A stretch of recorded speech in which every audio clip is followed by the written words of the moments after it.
National council of nurses ఆధ్వర్యంలో ఉత్తమ ఆరోగ్య సంరక్షణ సేవలు అందించడంలో నర్సుల పాత్ర ప్రాముఖ్యతను నొక్కి చెప్పడానికి ఏటా మే 12న అంతర్జాతీయ నర్సుల దినోత్సవం ప్రపంచవ్యాప్తంగా నిర్వహిస్తున్నారు. 1953లో Dorothy Sutherland US department of health, education and వెల్ఫేర్లో ఒక అధికారి, అధ్యక్షుడు డ్వైట్ డి ఐసెన్హోవర్ నర్సుల దినోత్సవంను ప్రకటించారు. ఫ్లోరెన్స్ నైటింగేల్ పుట్టినరోజు సందర్భంగా ప్రపంచవ్యాప్తంగా అంతర్జాతీయ నర్సుల డే నిర్వహిస్తున్నారు.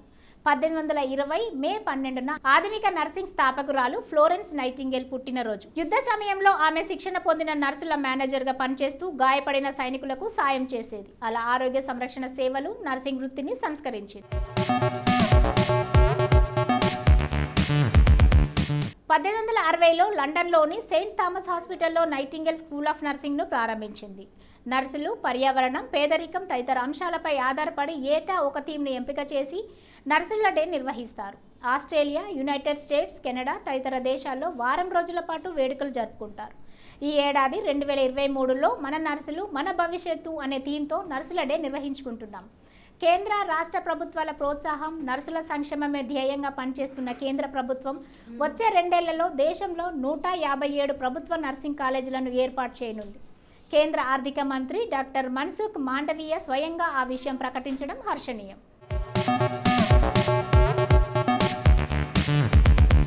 భారతదేశంలో ప్రస్తుతం 5324 నర్సింగ్ ఇన్స్టిట్యూట్లు ఉన్నాయి. రాబోయే 24 నెలల్లో 157 కొత్త నర్సింగ్ కాలేజీలు ఈ జాబితాలో చేరుతాయి. ఈ ఇన్స్టిట్యూట్లు ఏర్పాటుకు మొత్తం 1570 కోట్ల బడ్జెట్ను కేంద్ర ప్రభుత్వం కేటాయించింది. రాష్ట్ర ప్రభుత్వం ప్రతి వైద్య కళాశాలలో కొత్త నర్సింగ్ కళాశాలను ప్రారంభించాలని యోచిస్తోంది.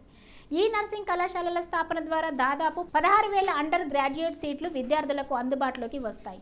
దీంతో దేశంలో విద్య విస్తరణ జరుగుతోంది. దేశంలోని వివిధ రాష్ట్రాలకు కేంద్రంగా 157 మెడికల్ కాలేజీలు మంజూరు చేసింది. వాటికి అనుబంధంగా నర్సింగ్ కాలేజీలు కూడా ప్రారంభం కానున్నాయి. 1459 సన్ సిటీ ఇండియాగా పేరుగాంచిన జోధ్పూర్ని రాథోర్ వంశానికి చెందిన రాజ్పుత్ ప్రముఖుడు రావు జోత్ స్థాపించాడు. 1949 అమెరికాలో మొట్టమొదటి మహిళా రాయబారిగా శ్రీమతి విజయలక్ష్మి పండిట్ను భారతదేశం నియమించింది. 1951 మొదటి ఉదజని బాంబును ఎనెవెటెక్ అటోల్ అనే చోట పరీక్షించారు. 1952 గజ్ సింగ్ జోధ్పూర్ మహారాజుగా కిరీటధారణ జరిగింది. 2012 భారత అంతరిక్ష పరిశోధన సంస్థ స్వదేశీ సాంకేతిక పరిజ్ఞానంతో తయారు చేసిన క్రయోజెనిక్ ఇంజిన్ ప్రయోగం సఫలమైంది. దీనిని ఉపగ్రహ ప్రయోగ వాహకం GSLV D5లో బిగించుతారు. భారతదేశం అమెరికాను ఈ ఇంజన్లు అడిగినప్పుడు భారతదేశానికి ఇవ్వకుండగా భారతదేశానికి అనేకమైన అడ్డంకులను కల్పించింది.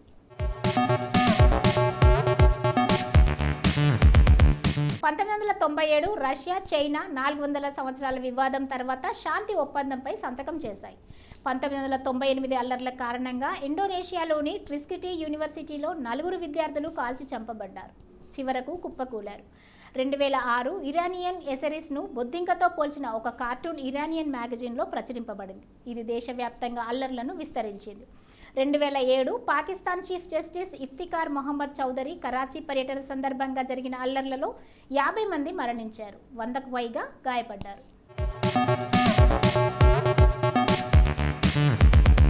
జిడ్డు కృష్ణమూర్తి ఆంధ్రప్రదేశ్ రాష్ట్రానికి చెందిన ఒక తత్వవేత్త, ఆధ్యాత్మికవేత్త, రచయిత, ఉపన్యాసకుడు. ఈయనకు చార్లెస్ లెడ్ బీటర్ అని బీసెంట్ దివ్యజ్ఞాన సాంప్రదాయం ప్రకారం పెంచారు. ఆయన ఒక విశ్వ గురువుగా సమాజంలో జ్ఞానోదయానికి బాటలు వేస్తాడని భావించారు. 1922 నుంచి ఆయనను జీవిత గమనాన్ని, ఆధ్యాత్మిక అనుభవాల వల్ల కృష్ణమూర్తి తనపై మోపిన బాధ్యతను తిరస్కరించాడు. నెమ్మదిగా దివ్యజ్ఞాన సమాజం నుంచి వెలుపలికి వచ్చేశాడు. తర్వాత విస్తృతంగా పర్యటనలు చేస్తూ ఆధ్యాత్మికం, సామాజిక విషయాల గురించి అనేక ప్రసంగాలు చేశాడు. ప్రతి ఒక్కరూ ప్రవక్త, మతం, తత్వాలు మొదలైన వాటి ఆధ్యాత్మిక స్వేచ్ఛను కలిగి ఉండాలని ఉద్బోధించాడు. జిడ్డు కృష్ణమూర్తి 1895 మే 12న ఆంధ్రప్రదేశ్లో జన్మించారు. అదా ఖాన్ భారతీయ టెలివిజన్ నటి, మోడల్. ఈమె నటించిన బెహనైన్ అనే సీరియల్లో ఆకాశీ పాత్ర, అమృత్ మంథన్ ధారావాహికలో రాజకుమారి అమృత్ పాత్రల ద్వారా ఆమె ప్రఖ్యాత సీరియల్ నటిగా ప్రసిద్ధి చెందింది. అలాగే ఆమె పియా బసంతి రేలోని పియా, నాగిన్లో పేషా, పర్దేశ్, మే హై మేరా దిల్లో అహనా పాత్రలు కూడా ఆమె కెరీర్లో నిలిచిపోయాయి. నాగిన్ 2 తర్వాత ఆమె చంద్రకాంత, ఏ రిస్తా హై కేలాతా హైలలో అతిథి పాత్రలో నటించింది. ఆదా ఖాన్ 1989 మే 12న జన్మించింది. అదా మోడల్గా తన కెరీర్ ప్రారంభించింది. ఎన్నో యాడ్లలో నటించింది. ఆమె 2010లో సోనీ ఇండియా టీవీలో ప్రసారమైన పాలంపూర్ ఎక్స్ప్రెస్ ధారావాహిక ద్వారా నటిగా కెరీర్ మొదలుపెట్టింది. అమృత ప్రకాష్ భారతదేశానికి చెందిన నటి, మోడల్. ఈమె 4 సంవత్సరాల వయసులో తన నటనా జీవితాన్ని ప్రారంభించింది. హిందీ, మలయాళ సినిమాల్లో, టెలివిజన్, రియాలిటీ, ఫిక్షన్ షోలలో నటించింది.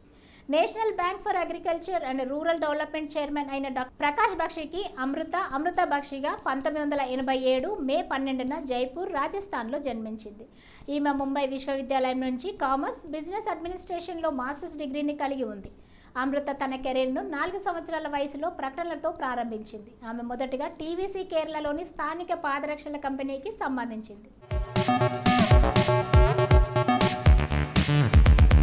ఫ్రెడ్డీ దారువాలా మహారాష్ట్రలోని ముంబైలో ఉన్న భారతీయ మోడల్, నటుడు. బాలీవుడ్ చిత్రం హాలిడేలో అక్షయ్ కుమార్ సరసన స్లీపర్ సెల్స్ హెడ్ పాత్రలో ప్రధానంగా ప్రసిద్ధి చెందారు. అతను తెలుగు, గుజరాతీ, హిందీతో సహా వివిధ భాషలలో 12 చిత్రాలలో నటించాడు. అతను 2018, 2020లో అహ్మదాబాద్ టైమ్స్ ద్వారా మోస్ట్ డిజైరబుల్ మ్యాన్గా బిరుదు పొందారు.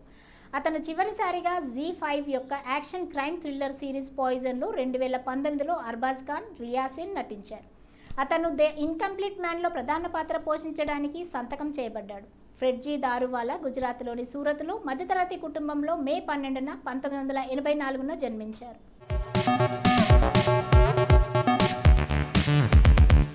విను మోహన్ మలయాళ చిత్రాలలో కనిపించే భారతీయ నటుడు. అతను 2007లో ఏకే లోహిత దాస్ దర్శకత్వం వహించిన నివేద్యం చిత్రంతో అరంగేట్రం చేశారు. ఇతను నటుడు కొట్టారక్కర శ్రీధరన్ నాయర్ మనవడు. నటులు కె మోహన్ కుమార్, శోభా మోహన్ల కుమారుడు. నటుడు సాయి కుమార్ మేనల్లుడు. విను మోహన్ భారతదేశంలోని కేరళలో కొట్టారక్కరాలో నటులు కె మోహన్ కుమార్, శోభా మోహన్లకు మే 12, 1986న జన్మించారు. అతను బహుభాషా చిత్రం అజంతాతో తన నటనా జీవితాన్ని ప్రారంభించాడు. కానీ దాని విడుదల 2012 వరకు ఆలస్యమైంది. అతడు మొదటి విడుదల 2007లో నివేద్యం. దీనికోసం అతను తన కోస్టార్ భామతో కలిసి ఆసియానెట్ బెస్ట్ స్టార్ ఫెయిర్ అవార్డును గెలుచుకున్నాడు.